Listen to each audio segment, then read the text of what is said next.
In today's journey, we take a look at 5 secret weapons for a better brew day. Because if we can't make the workday shorter, we can at least make it easier. Links in the description. Squirt bottles are a bit of a cliche, so let's knock them out first. Because if you're not squirting, you're not doing it right. When loaded with your favorite sanitizer, these make sanitizing surfaces extremely fast and easy. And when working with larger or in-place equipment, they can be required. What are you gonna do? Take a 20-barrel fermenter to the sink? Some great sanitizers to use include Star San, iodophor, and 70% isopropyl alcohol. Check the manufacturer's label for recommendations. Up next also isn't very sexy, but your future self will thank your past self if you use these while cutting your hoses. They don't have to be this exact model, but getting a cleaner cut doesn't just look better, but it also makes for a more sanitary connection that is less prone to leakage. And as someone who has a record of 125 picnic tap assemblies assembled in one day, it makes the job go quicker. But you tell me,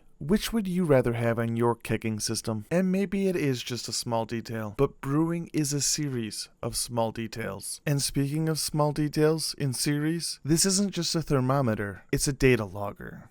It can also be expanded to control smart plugs and heaters. But today, it's all about the data logging. And for less than $20, it's a good deal. And although it may not be very exciting at first, but going from hour to hour and day by day and week to week, you can really start to see how the temperature changes over time in your fermentation area. And if we keep in mind that even a change of a single degree Fahrenheit can have an impact on flavor, and a drastic enough change can actually halt yeast fermentation. But let's super geek out for a moment and talk about what this data means. On a very basic level, we can tell what temperature range is available for our yeast to be happy in. Although do keep in mind that yeast do generate heat during the process of fermentation, so the fermentation temperature will be a little higher. Another thing I've noticed is that there is a 5-degree swing during this week. That's not really great for competition grade brewing. Sure, you may have another way of controlling temperature for the fermentation vessel itself, but the less that has to work, the better. There is something else going on here that would give me cause to not completely trust the swing in temperatures. Strange how the peaks and valleys before and after Monday look completely different. And if we take a look at a more complete data set, we'll see that has everything to do with those seasons. We changed from summer to fall. And because it has a battery backup, you can keep an eye on what happened during a power outage. Professional brewers use data. It's good to get started early. But I hear you, you want something more practical. A stainless steel rice washer. Technical term, parch tray. Because this colander is designed for washing rice, the tiny keg parts, O-rings, and other small miscellaneous bits won't fall through the holes, as long as they're bigger than a grain of rice. But that's not all. Not only is this really great at keeping parts together, but it's also great for dunking in and out of sanitizer. Or cleaner. Well, of course, you should probably rinse it off with some water in between those, though, which is easier when you don't have to worry about losing the parts down the drain, because they're in the colander. And what's even better, they come in larger sizes. Here's the 1-gallon one that I like to use a lot. And I know what you're thinking, how is a pitcher going to beat a colander? And that's by being graduated.